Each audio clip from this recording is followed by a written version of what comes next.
welcome to another episode of Bowling With here at Go Bowling Shipley Lane. So thank you for to them for allowing us to film and everything.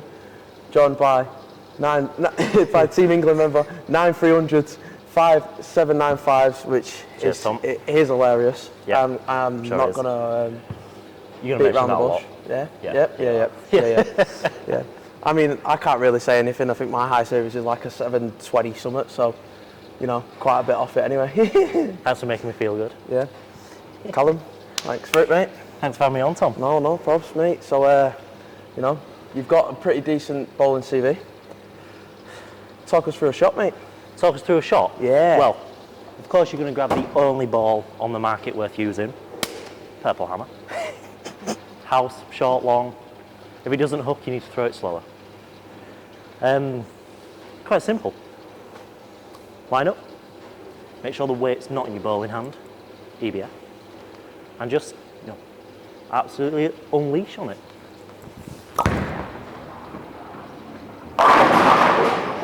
Blow a 7-pin. 7-pin. You can see why it's 795s. Cheers, Tom. First glamour, urethane abuse, that's what it is, mate. Only one of them was with a purple. The other one was with plastic and the other 3 was with a high road. Fair enough. So, not that I count. I don't count. I'm not hurting inside.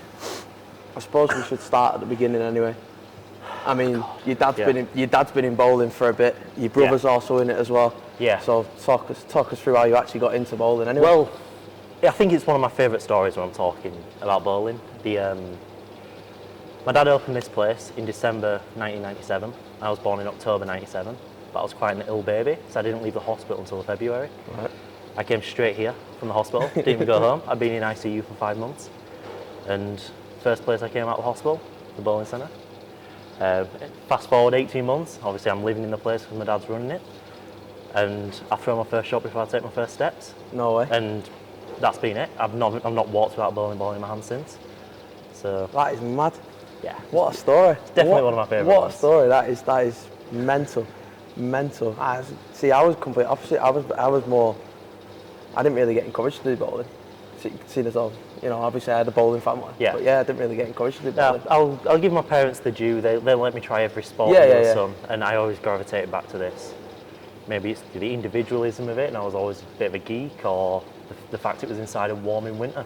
It might have been anything, but I kept coming back despite the pain, and here we are. Yeah. Still in pain, but a bit older. He did want me to mention, you know, if any of the shots look bad, he's got a bruised ankle. I have seen it. It is pretty bruised. I'm not going to show you. It's not for this sort of show.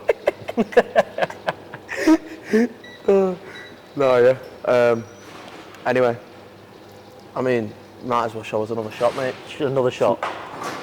Okay. See if you can get one where you're talking us through it, where you get a strike. Get a strike. Oh God. Okay. Right. So the last one blew a 7-pin, and I think I overthrew that a bit. My tendency when I'm a bit nervous, because you're putting the pressure on here. Oh, so I'm going to really focus on keeping that third step long and slow to try and keep my ball speed down, let the ball see the lane a little bit better. So.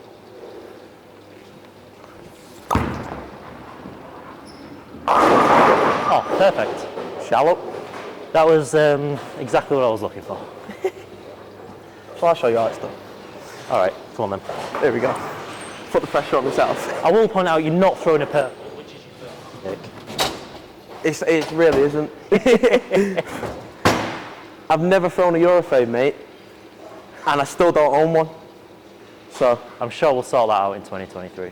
More than likely. Oh, that's wide. Should we just tell them we put a sport pattern out there? Oh yeah, definitely, yeah. Definitely didn't put neon down, I promise. I think the only way it could have been worse if we put Big Ben down or something. Oh. What's the saying? 3rd time's the charm? Oh yeah, that is normally how it goes. Wrong way. Pull in, that's it. How do we go back? That's it. Old machines. I remember this scoring system going in, just. So, first shot he overthrew, it blew a 7-pin. Second shot didn't see the lane, so I'm going to move right. that has been known to happen, moving right, not left. I'm going to move a hole 3 with my feet, 1, 2 with my eyes. Let's go to about here. Let's get the ball into the friction a bit earlier.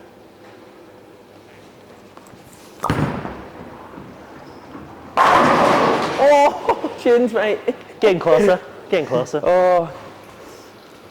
So did you say we can film for about 4 hours for me to get a strike? More than likely. Yeah, just checking.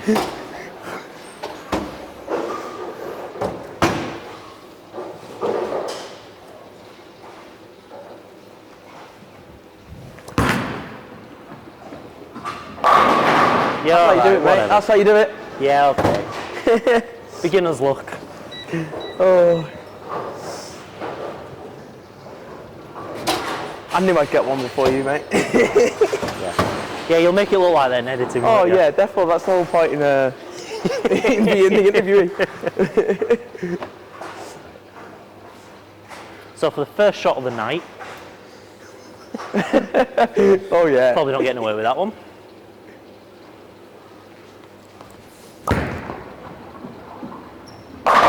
There we go. I'll take it. I'll take it.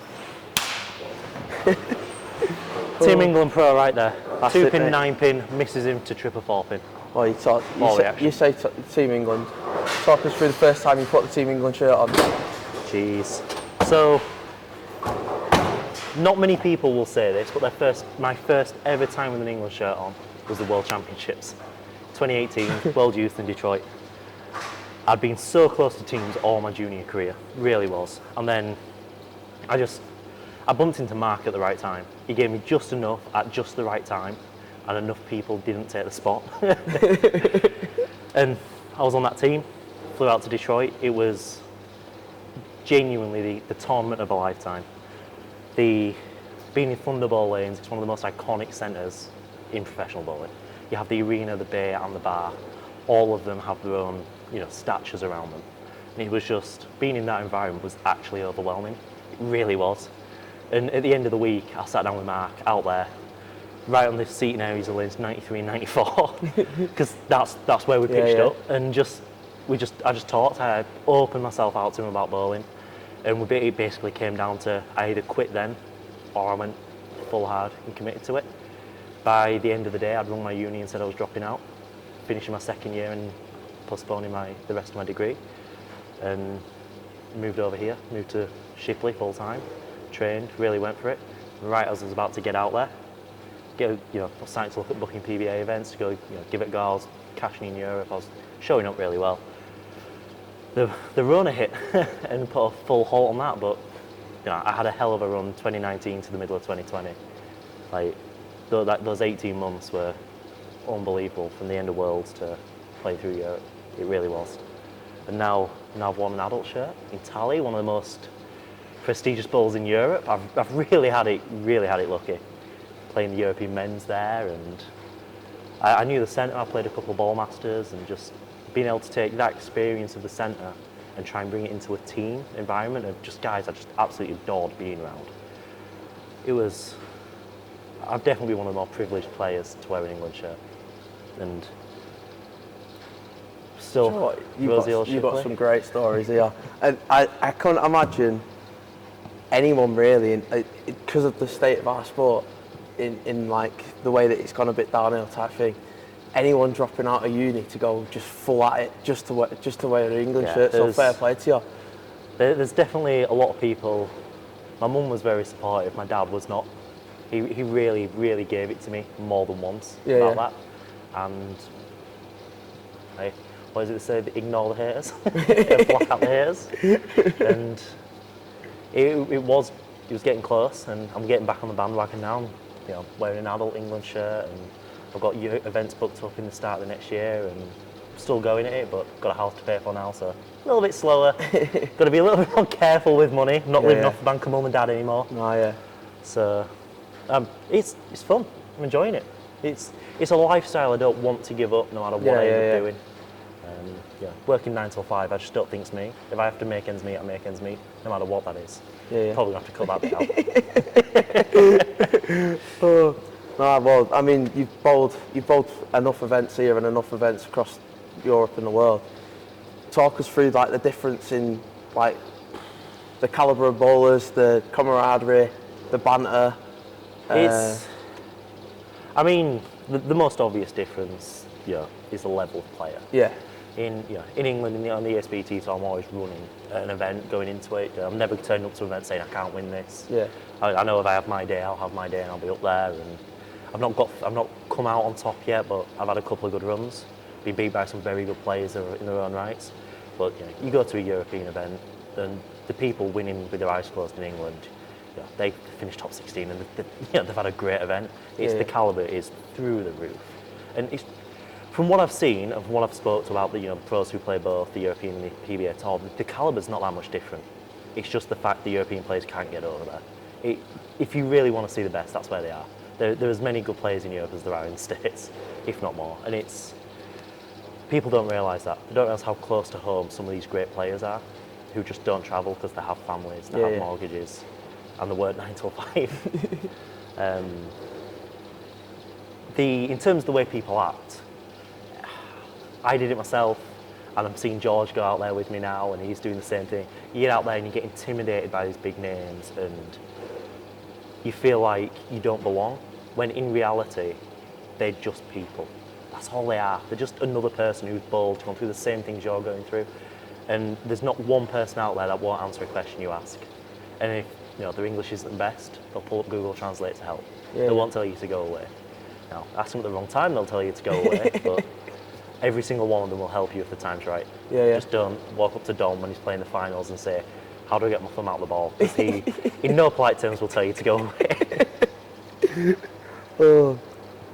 How do you get your thumb out of the ball? How do I get my thumb out of the ball? Well, if you start... That's you on the next question then, isn't it? If you start two-handed, you don't have to... No. There's enough of them now. Do you know what? Right, now that you're saying that... Go on, let's do the two-handed. Being a coach as well. Yep. Two-handed bowlers. I think 25 years' time, there won't be a single person learning to bowl one-handed. Wow. Apart from people who medically need to. Someone who's only got one arm. Wow. Bold statement. Mm-hmm. And I think in terms of less time than that, you'll see very few people coming through the ranks one-handed and getting quite high up in the sport. It's going to be a long time until the pro level's all two-handed. It's going to be a very long time just because of how hard the conditions are. The advantage two-handed gives you early on in the game is a lot less prevalent at the top level on the harder conditions. But definitely coming through the ranks, you're going to see a lot more two-handers, a lot less one-handers. Why do you think that is then? It's a lot quicker. The learning curve, the scoring pace as a two-hander accelerates a lot sooner and a lot faster, and then levels off and plateaus around that 210, 220 mark on house when they're 14, 15, 16 if they're trained the right way. Whilst when you've got one hand in the ball, have you ever seen a 15-year-old average 220? You still see it. But at the top level, when it takes them that same amount of time to get to the top level. So once you're up there, you're up there. It doesn't matter how you throw it, it's whoever throws it the best. Yeah. But in terms of that mid-range, getting through the national levels, the county levels, two-handers going to rule the way, and that's going to stop one-handers learning and progressing because they're going to feel intimidated and not winning anything. And it's the future of the sport, and you either accept it or go play a different game. Mad. Fair enough. Fair enough. Fair enough. Go on then. Show us a shot. Show us a shot. Show us a One-handed shot. or two-handed? What are you going on about two-handed? So, I mean, whenever I try and do two-handed, it just goes straight, to be honest with you, mate. I can only really throw it two-handed back up. Can't throw it two-handed normal. Does that count? You might as well show us. There we go. It's a bold statement. Right. You might have to cut this one out.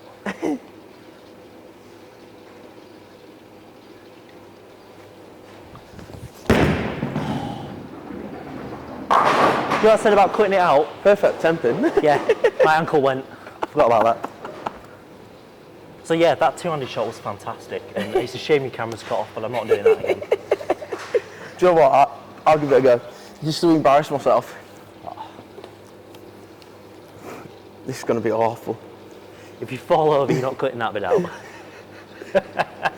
Oh. I don't even know where to stand her out.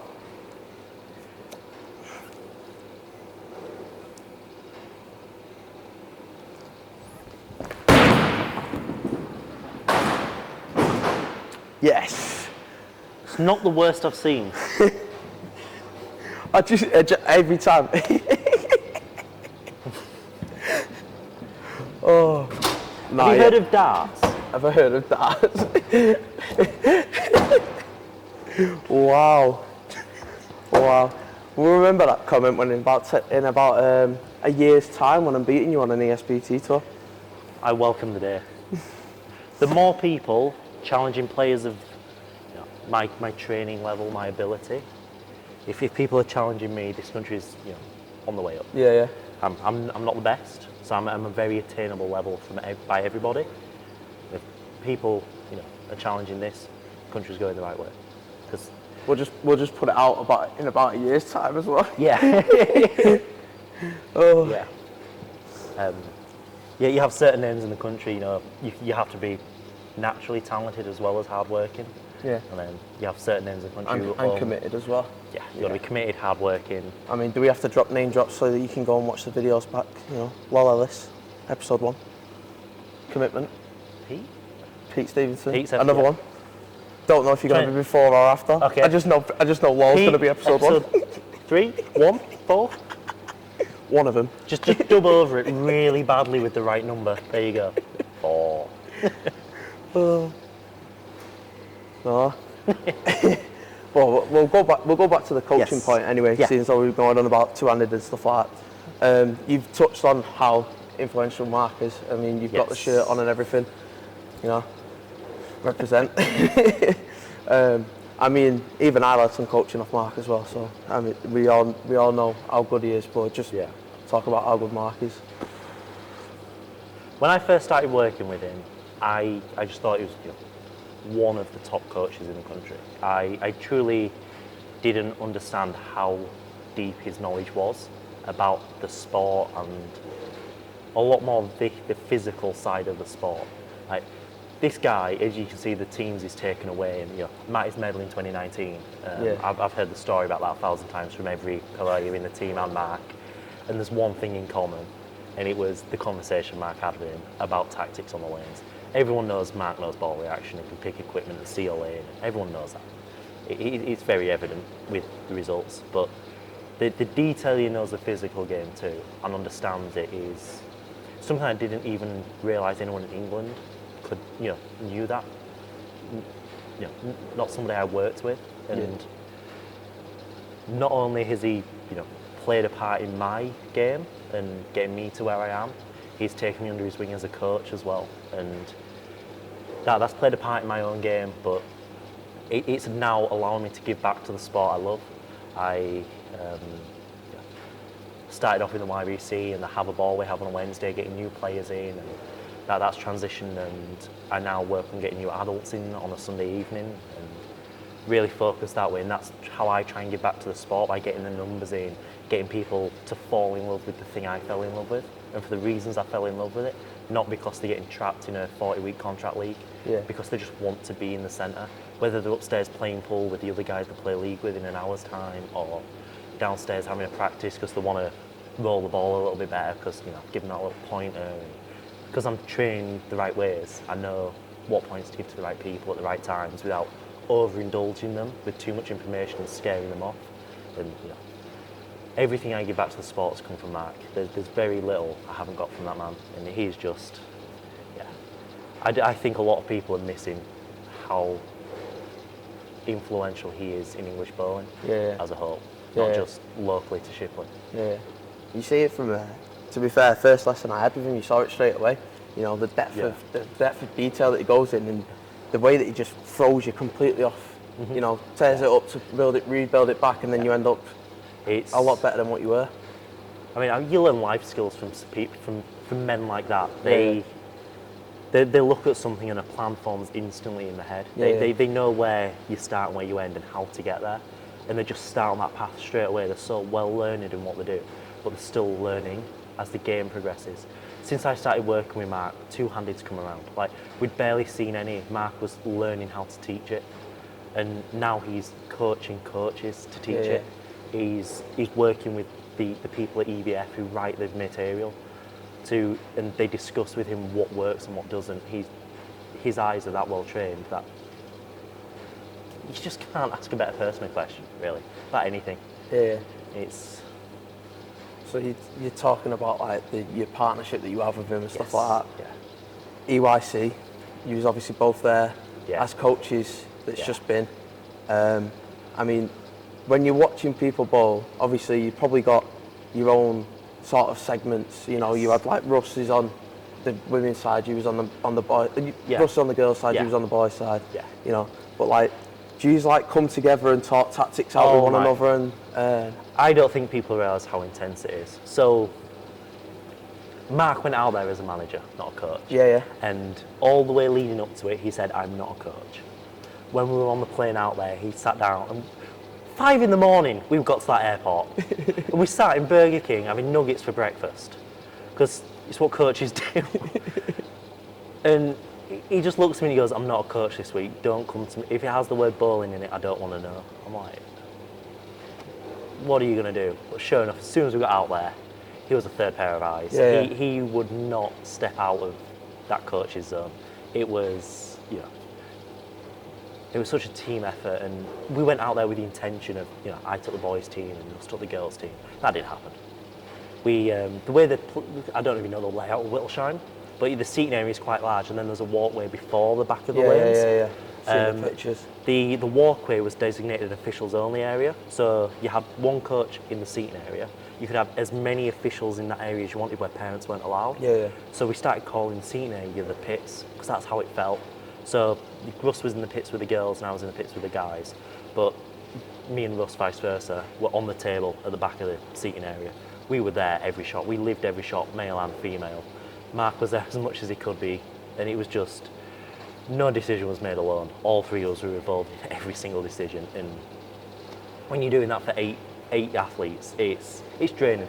It really is, and you can't do it on your own. So having such a strong team of people with such vast varieties of expertise and being able to bounce ideas, and you've got experience in different areas, and it's just, I couldn't have asked for a better team there. I really couldn't.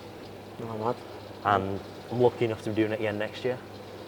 Heading out there with Mark and Claire this time. We decided to take a female coach for the female aspect of the team.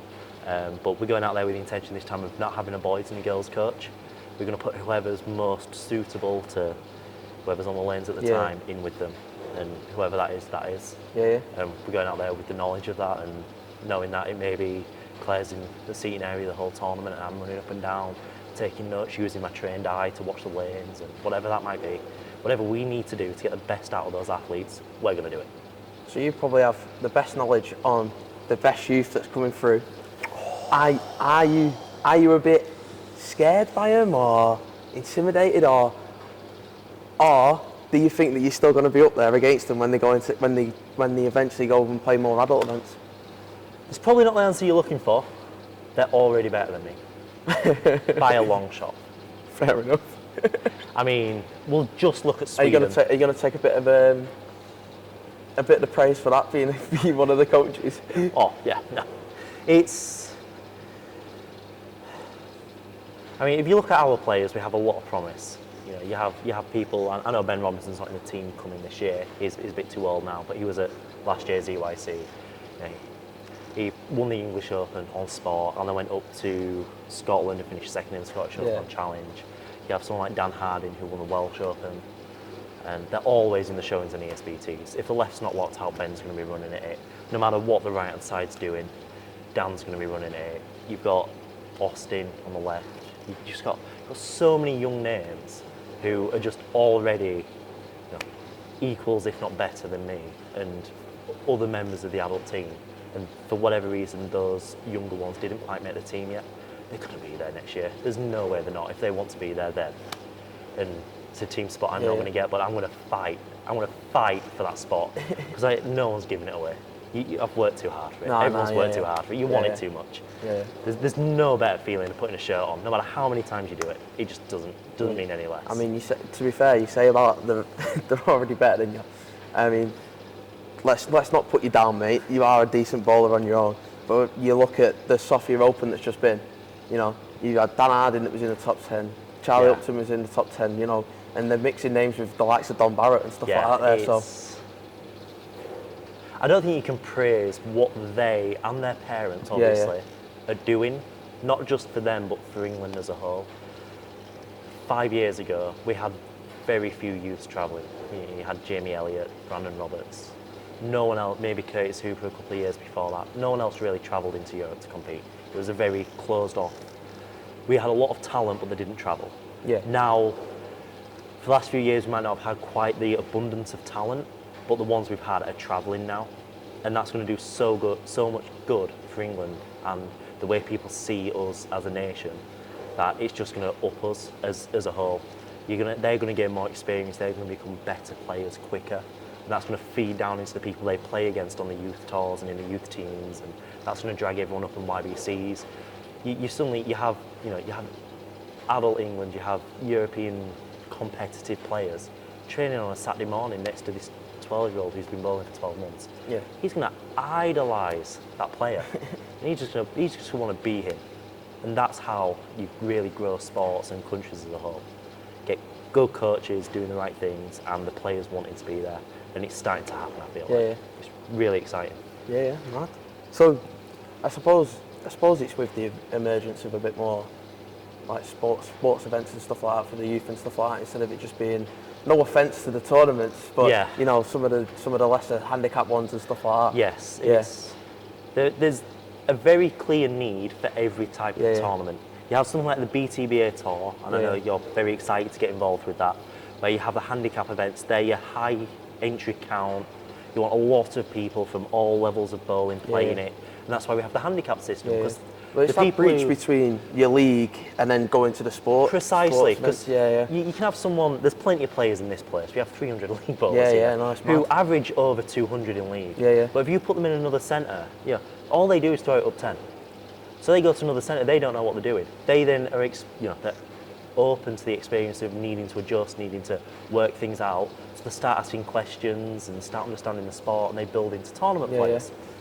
And without those handicap events, you're not going to get that. No. But once you get through that and you start learning, you need something else to strive for. And that's where Lee's really come in. Lee, Elliot, Jamie, the lot of them have really come in at sport bowling over last few years. I think they've been going for about 4 or 5 years now. I mean, there's a reason why he won the BTBA award, isn't he? I mean, it's a bit embarrassing, but I stood up and clapped when he got announced for that. There wasn't many in the room who did that. I did. He has done. I've said this to him so many times. I've tried to get involved in it for my own vanity. Tried to get involved in helping him because you don't work AMF. That's what the problem is. Oh damn! He's just. This country needed something to kickstart it, and they've created it. It's brutal conditions, and everybody's there for it. And a lot of people said it wasn't possible in this country. You didn't have enough players wanting to do that. But in doing this, we're bringing out old players back to the sport as well. I mean, I saw Don Buckley bowling last year and earlier this year. What's that about? So, I mean, you just can't fault it. No. And they're changing the formula every year as well. Adding women's bonus to get them hooked. And then, well, like what he did in the Masters bit, just that the little women's and the senior section. It's just something that they can achieve for as well, and you know. And then saying that though, even when you look at it, some of the women are up there anyway. Exactly, and the seniors, there was a big joke going on this last season about the seniors getting dominated by the referee, and the girls should have their own section in every squad, and the fact they get 7 pins every game as it is anyway. I mean, they were running at caches. There was always a couple of seniors and a couple of females in that cache every single event. The Masters, a couple of them ran at the overall, and it was, if the lanes hadn't transitioned the way they had at the Masters, who knows who could have won. The overall outcome was probably quite predictable. That's the problem. That's the problem. That's the saving grace. There was a couple of bowlers that it was the problem. So I don't know who you're talking about. We'll cut that bit out. Yeah, please.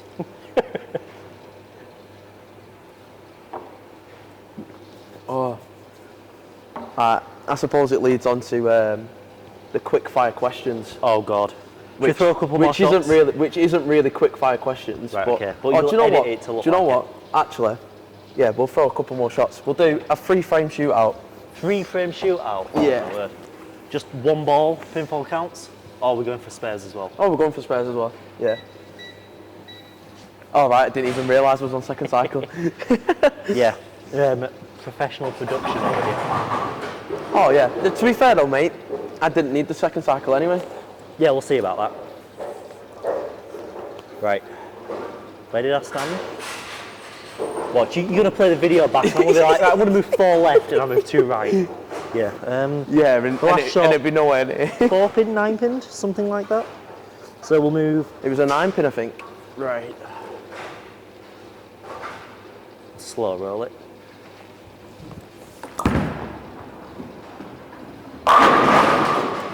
Oh, advantage.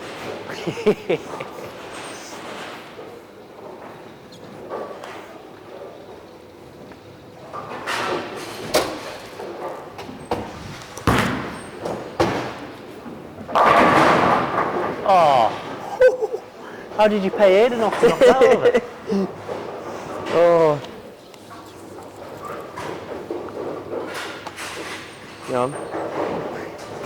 No pressure, mate. So I'll only apply it back. Nice.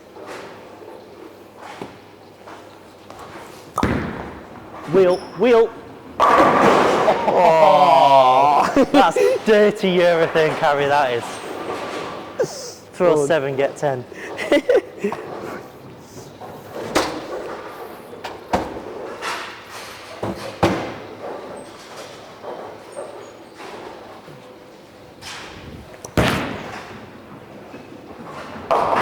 Oh no, big 4.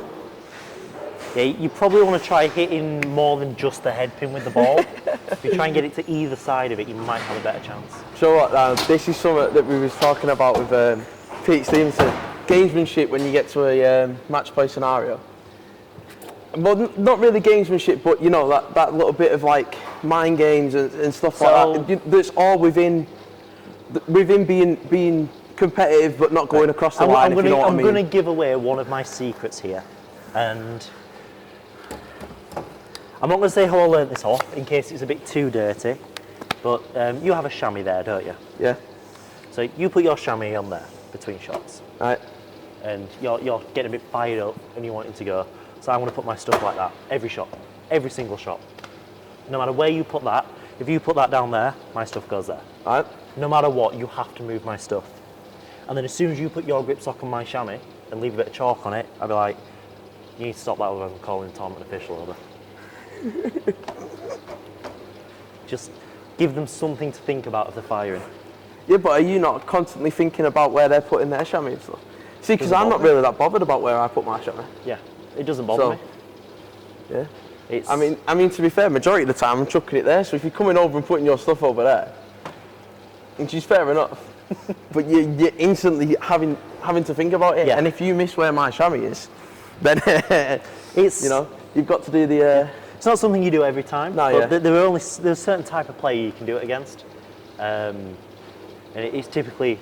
I want to use Pete Webber as an example. He'd be a great one to do it against because they click into different modes really quickly. So all you have to do is a couple of times if you hit the right person, and you can do it really casually, and they'll click out of it and they'll stop thinking about that.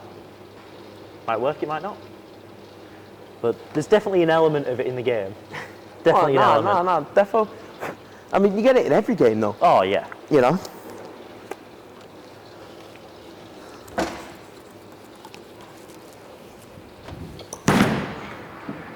He's got a chance. Oh, yeah, it's a good chance of getting one.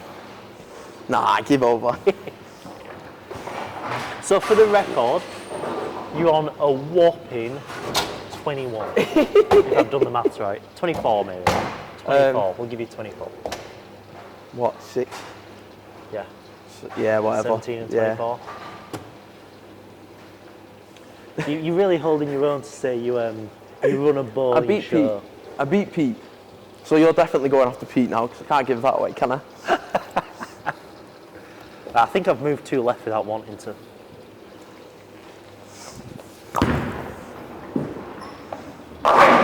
Yeah, I definitely moved 2 left without wanting to. Let's give you a chance.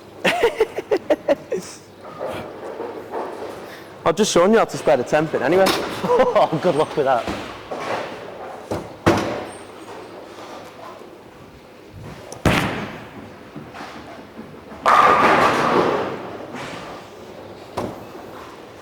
Shooting this as a 10th frame? Yeah, I suppose so, yeah. It's got to be done, hasn't it? So give me a little bit of a chance. Keep it interesting. Now, this could go especially anywhere. when you miss this. Oh, God. Oh yes! I wasn't worried. Oh, God. Oh. So that puts me on... Oh. Hold. The Christmas decorations are falling down. Oh, I hope that's got on camera. I hope that's got on camera. It's broken. It's not going back up. Oh. I'm not supposed to be here now. I'll take in the morning and sort it. Oh, that's great.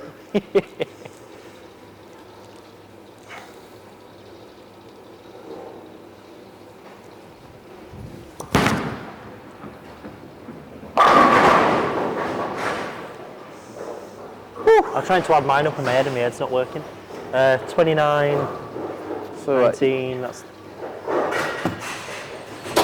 48. So I have 57. So if you get all 3, you lose by 3. Hold on.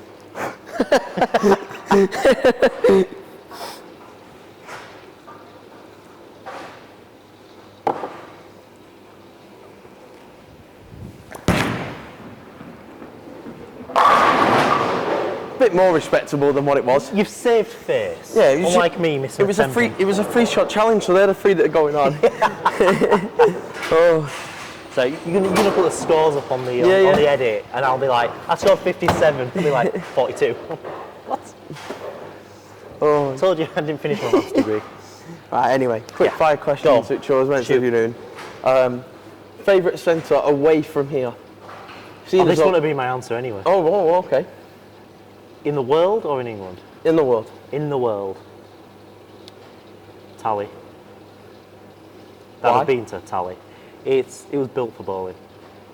You have changing rooms, you go straight into the seating area. Spectators areas staggered. The lanes are pristine. Big centre, 36 lanes, and they're there for bowling, not for money. When we win the lottery, mate. Oh, you know. Oh God. I'm already saving up. No, mate. I'd love to. It's mad because like I've got the plans written down in my iPad and everything, mate. You just got to win the lottery first. So there's a lot of people in the country with plans as well.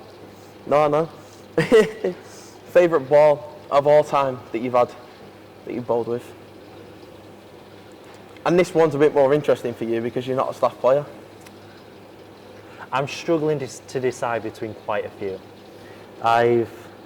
Right now, obviously I throw a lot of purple, but that's the environment calls for it. I mean, you have mentioned that was like, you know, that is the ball to use and all that stuff, so. In terms of my favourite ball, I'm on like my 9th high road. It's going to be up there. The Squatch Pearl, oh my word. That was something else, that ball. I've tried for about a year now to get another one, and I just cannot find it anywhere. It's my only European 300 with that ball in Tally. That's how my dad was with the Vibe before they released the new Vibe. Yeah. So, he was like, apparently he got something like the last one in Europe or something when we come back competitively. So, mad. It was, all of the stuff I really like though is all of my up there balls, the symmetrical balls, and make of that what you want, but you know, phase 2s, high roads, Scotch Pearl, all of them are a very similar type of ball, so just anything from that category really. Fair enough. If you was going to choose a 5-man team, right, that you've bowled with, right, including yourself, so obviously 4 others, who are you going to choose? When you say bowled with on a team or just? Just in general. Oh my word. And then you're going to have an all-time one, so that includes like your PBA stars and all that stuff. So saying that though, I mean you have bowled pretty much everywhere. So there's a pretty, a photo I like to show to a lot of people about the first time I went to Tally, and that's going to have a lot of stars. What, when you're messing about your hair? Oh, before that, I didn't have hair at this point. It was about that long. I went to Bowlmaster for the first time, and I roomed with Matt McNeil, Right. Just dropped him a message because I recognised his name on the message list, and he took me up on the offer. And I ended up spending the week with Walter Ray, Parker Bone, Marshall Kent, Diana Javulova, the whole group. And we just went for practice on the first night, 'cause none of us had ever played there. And they're like, do you want to come have a chuck? We've got a lane box. I'm like, yeah, of course I will. And I ended up on a lane with Oscar, Walter Ray, Parker Bone and Marshall Kent. Mad. And you're just like, if I don't pick those four, what am I doing? Because that was one evening, just having a practice, and it was mental. Yeah, mental. It's something. It's one of those things you're never going to forget. Yeah. That first time I met any of them, and I'm bowling with them all, and just the lessons I learned that night, just through the conversations they had. Yeah. It was. That's it. Invaluable. Yeah. That's my name dropping done, I promise. How's that? Yeah. And an all-time 5. Wow. Yeah, that's hard.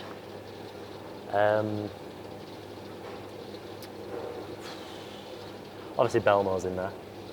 No question of a doubt. If you're playing them in their era, Mark Roth. Right. Marshall Holman's going to be well up there. Pete Webber 20 years ago. When he was on his US Open streak, that is going to have him in That's there. the name that I'm expecting majority of people to drop in. Yeah. Because I've never met the guy, but I've met enough people who have. Yeah, and they said on the lanes you don't talk to him. Yeah. But as soon as you're in the bar on the night, he's one of the nicest guys you'll ever meet, and that's not something you expected to hear about the guy. But as a teammate, it's what you want.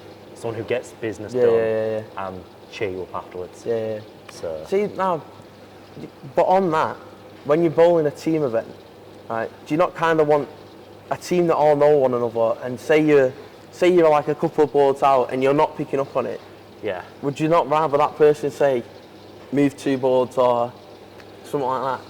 I think that's a tough one because everyone has their own way of competing. So I personally would love a teammate like that, who's, I'm seeing you do this, and I'm feeling I'm doing this, and you talk it out and you really analyse. That's the way I work. You'll get a lot of players, we'll take Steve K upstairs for example. He's not a fan of that stuff. He just wants encouragement, and he'll ask a question if he wants help. And apart from that, you say, come on, you got it. You tell him what you're doing to give him information, and ask him questions about what you're doing to get him to think about things he's doing. And you've got to learn how to play with certain people. Yeah. He's very much one of the ones you don't go up to and say, you know, I think you're a couple of balls too far left. You just don't say that to him, because he'll be like, I think no, it depends on who you bowled with as well. It's So like exactly that. if you chose the 4 people that say you've bowled with for God knows how long, and they know damn right that you need to move a board, then you're going to listen to him. Whereas if it's somebody that you've just been paired up with, you're not really going to listen to him, are you? When you get to the really high level, you assume they know that stuff. Yeah. So you don't need to worry about that. No. If we're talking about pairing people up from England, it really is. You've got to know who you're playing with. Knowing who you're bowling with makes a bigger difference than anyone realises. You can have the 2 best scorers in the country, but if one's an analyst and one's a field player, they're not going to get on, and they're not going to get the results. Whilst you put 2 field players together, Steve and Rob Thirlby. Yeah. Put them together. I mean, that's why they bowl with one another. Yeah, exactly. I mean, they get it done. No. G in that group. You've got a band of players. I'll say around that age. I'm pretty sure they're more than a couple of years apart. Sorry, Phils. And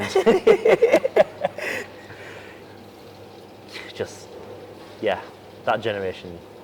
Something I look up to. Yeah. I don't tell them that very often, but here we go. I look up to them a lot. Most embarrassing moment? There's fair few to choose from. You have your classic hitting your ankle in front of good players.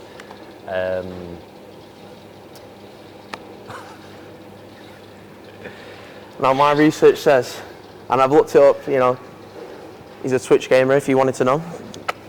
Link will be at the bottom. But if anybody wants to look at it, we will clip it up and we will put it on. We will embarrass him, But, he does a penguin-style bowling video. You'll put it on the video. And then throws it down the line. We'll pause now, just for the video to go on. There you go. There you go. Right here. VAR.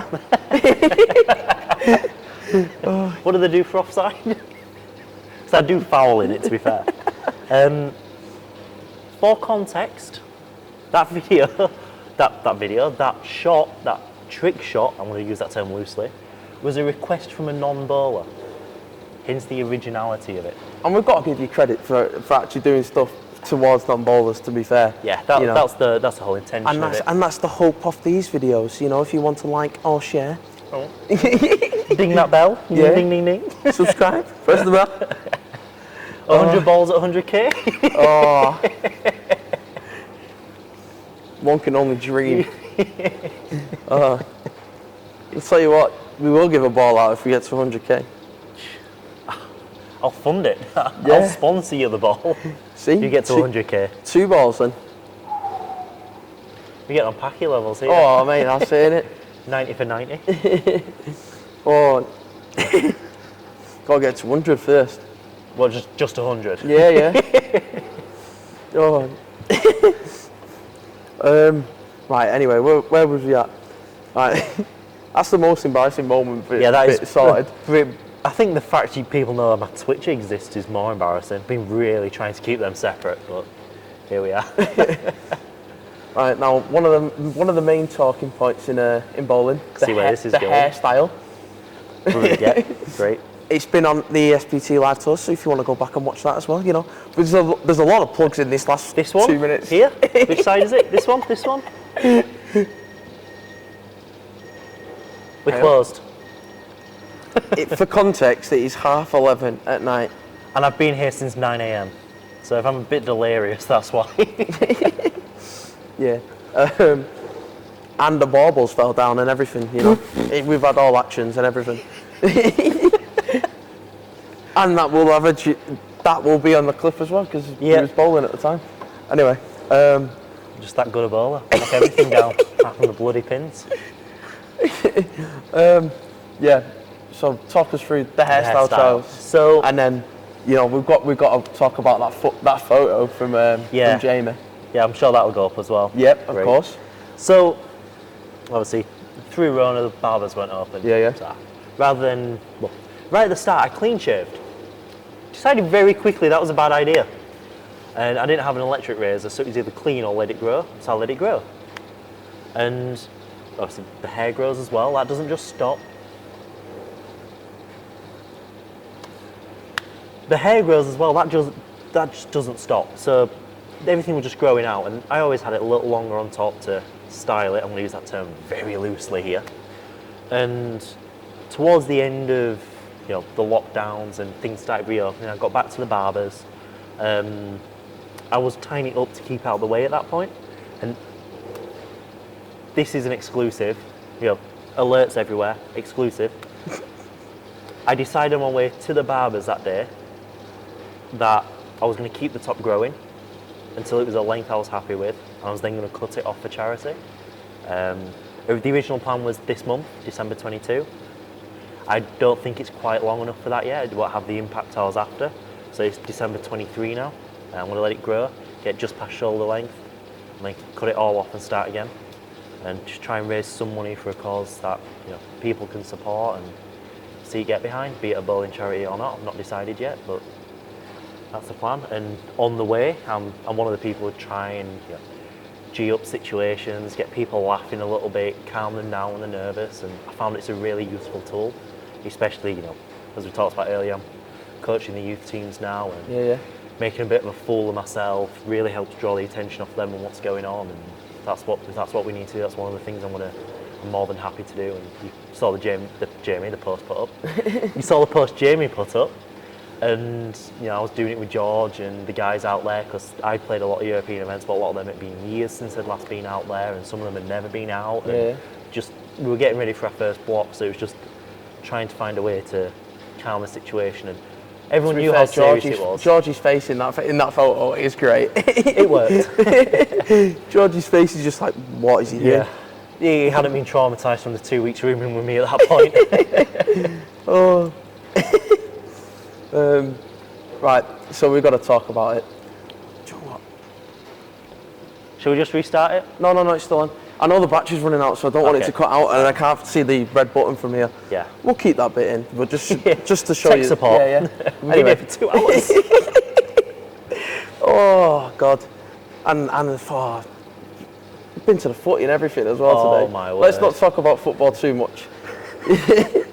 Still call me Gareth Bale and we'll be fine. Context with the sorry. Context. It's the day after England have just been knocked out the World Cup. So yeah, the less said about that, the better. Yeah. Anyway, I mean, you should know about England getting knocked out the World Cup anyway, shouldn't you? Just bloody working it. Oh, did you have many people in, or? No, it was dead. Nah, yeah. My brother had his 21st party in and that was it. Fair enough. We had the projector up on the ceiling and stuff like Ooh. that. Yeah, projector on the reception, put it up on this ceiling. Oh, it's a great environment. You can see it from all the lanes still. Yeah. Cool. Cheap beer. Next time there's a World Cup. £2.50 a pint. Yeah. Like it was this year. Can't promise that next time. Or become a member of the bowl. Get 10% a bit off cheaper. anyway. Yeah. See, there we go. Plugs. Plugs Everywhere. Way to end it. Technical errors. So it's literally a selfie video. Yeah, it's summed up the filming. To be fair, we've been here a long time. Yeah, we have fixing stuff. He just talks for Britain. I do. You know, we've already had one of them on the series. So I think you're gonna find a lot of us are like that. Yeah. So us Northerners. We're too likeable. Friendly. Yeah. That's gonna go down well. Anyway, until next time. Thank you very much.